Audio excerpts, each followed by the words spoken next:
भारत माता की, भारत माता की। एक बार मेरा सभी कार्यकर्ताओं से निवेदन है कि जोर के जयकारों से और पार्टी के जयकारों के साथ में आज इस जनसभा का हम शुरुआत करेंगे। तो मेरा सभी कार्यकर्ताओं से, माताओं बहनों से और सभी युवा भाइयों से मेरा निवेदन है कि दोनों हाथ हवा में लहराकर संकल्प की मुट्ठी बंद करके प्रचंड आवाज के साथ में पूरे मेरठ विधानसभा में ये आवाज पहुंचानी है कि आने वाले 365 दिन के बाद में इस मेरठ विधानसभा में भारतीय जनता पार्टी का विधायक आज ही तय हो रहा है। भारत माता की, भारत माता की। भारतीय जनता पार्टी जिंदाबाद, श्री नरेंद्र मोदी जिंदाबाद, श्री जेपी नड्डा जिंदाबाद, श्री सतीश पूनिया जिंदाबाद।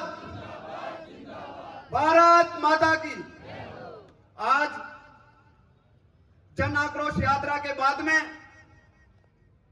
आयोजित ये जनसभा, इस दौरान मंच पर उपस्थित हमारे भारतीय जनता पार्टी नागौर शहर के जिला अध्यक्ष और नागौर विधानसभा के विधायक मोहन जी भाई साहब और केंद्र में पूर्व में रहे मंत्री सीआर चौधरी साहब, नागौर शहर के जिला प्रभारी पुखराज पाड़िया भाई साहब, किसान मोर्चा के प्रदेश मंत्री बड़े भाई लक्ष्मण जी मुंडेल, उमा देवी जी, राम प्रताप जी बगड़ और हमारे मेरठ विधानसभा से 10 साल तक भारतीय जनता पार्टी का नेतृत्व जिन्होंने किया, लोकप्रिय विधायक सुखाराम जी नेतड़िया और इस मेरठ विधानसभा के अंतर्गत जो 6 मंडल आते हैं उनके सम्मानित सभी मंडल अध्यक्ष।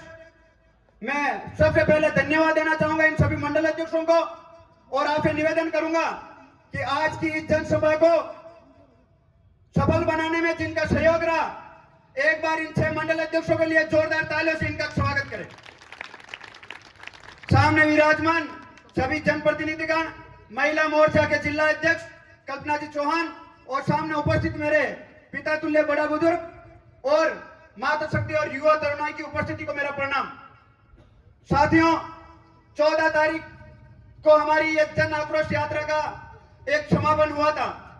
10 दिन की ये आक्रोश यात्रा जिसका 4 तारीख से आगाज 4 भुजा के आशीर्वाद से 4 भुजा चौक से हमने किया और जब यह जन आक्रोश का रथ इस गांव में, गांव गणित चौपाल तक जब पहुंचा, वहां पर जिस प्रकार से जनता का आशीर्वाद, सहयोग और साथ भारतीय जनता पार्टी के कार्यकर्ताओं को मिला, जो उत्साह भारतीय जनता पार्टी के कार्यकर्ताओं के साथ में देखने को मिला और जिस प्रकार का आक्रोश इस प्रदेश की सरकार के खिलाफ देखने को मिला, साथियों मुझे पूरा विश्वास है कि भारतीय जनता पार्टी की सरकार इस बार इस राजस्थान के अंदर आने वाली है। और जिस प्रकार कहते हैं कि एक नए बने मंत्री जी ने अपने ड्राइवर से कहा, एक नए बने मंत्री जी ने अपने ड्राइवर से कहा कि कार मैं चलाऊंगा। ड्राइवर ने कहा हुजूर मैं उतर जाऊंगा, क्योंकि ये कार है, सरकार नहीं जो भगवान भरोसे चल जाए। पिछले 4 साल में भगवान के भरोसे चल रही है सरकार, जिसको बेनकाब करने का काम पिछले 10 दिनों के अंदर जन आक्रोश यात्रा के दौरान भारतीय जनता पार्टी के प्रति एक कार्यकर्ता ने किया। और जब यह सरकार इस सत्ता के अंदर आई, इसको 4 साल पूरे हुए। इनका पहला साल इनको विभाग बांटने के अंदर इन्होंने निकाल दिया, दूसरा साल और तीसरा साल इनके उप मुख्यमंत्री और मुख्यमंत्री की लड़ाई में इन्होंने निकाल दिया और 14 साल इनके जो राज परिवार का जो इनका वो एक दूल्हा आ रहा उनके स्वागत में निकाल दिया और 5वां साल इनकी अंतिम यात्रा ये भारतीय जनता पार्टी का कार्यकर्ता निकालेगा। 4 साल के अंदर जब ये सरकार में पहले आई तब इन्होंने किसानों से वादा किया 10 तक गिनती बोल के कि किसानों का समस्त कर्जा माफ कर देंगे, लेकिन आज तक किसी किसान का कर्जा माफ नहीं हुआ। अभी इस कांग्रेस के द्वारा एक मनोरंजन यात्रा निकाली जा रही है जिसमें कांग्रेसी बढ़ चढ़कर भाग ले रहे हैं। 2 साल की घटना बताता हूं, जहां पर इनका जनसभा का एक कार्यक्रम रखा था, वहां पर एक किसान के खेत में जनसभा करने के लिए इन्होंने वहां पर खड़ी फसल को काट दिया और उसको मुआवजा देने की बात करी। और तो और जो उसके चारों तरफ तारबंदी की हुई थी उस किसान के, उस तारबंदी को हटाया गया। जनसभा के अंदर उस जनसभा को सफल बनाने के लिए करोड़ों का खर्चा किया, लेकिन जो किसान को मुआवजा देने की बात करी, वो किसान को मुआवजा तक इन लोगों ने नहीं दिया। किसानों के साथ धोखा करने का काम पिछले 70 साल में ये कांग्रेस सरकार करती आई है। और पिछले 8 साल में जो मोदी जी की सरकार ने काम किया, वो हम अगर 70 साल की तुलना में देखें तो विकास कार्यों में लाख गुना आगे है। साथियों, मैं लंबी ज्यादा बात आपसे नहीं करूंगा। मोहन जी भाई साहब, CR चौधरी साहब, दिया कुमार जी, फुकरा जी सब आपके सामने बातें रखेंगे, लेकिन मैं आपसे निवेदन करूंगा कि जिस प्रकार कुछ दिनों पहले हमारे पड़ोसी राज्य गुजरात के अंदर सरकार भारतीय जनता पार्टी की प्रचंड बहुमत के साथ में बनी है। साथियों, राजस्थान प्रदेश से कार्यकर्ताओं को वहां पर जिम्मेदारी देकर भेजा गया था। सीमावर्ती 43 विधानसभाओं में भारतीय जनता पार्टी को जिम्मेदारी दी गई।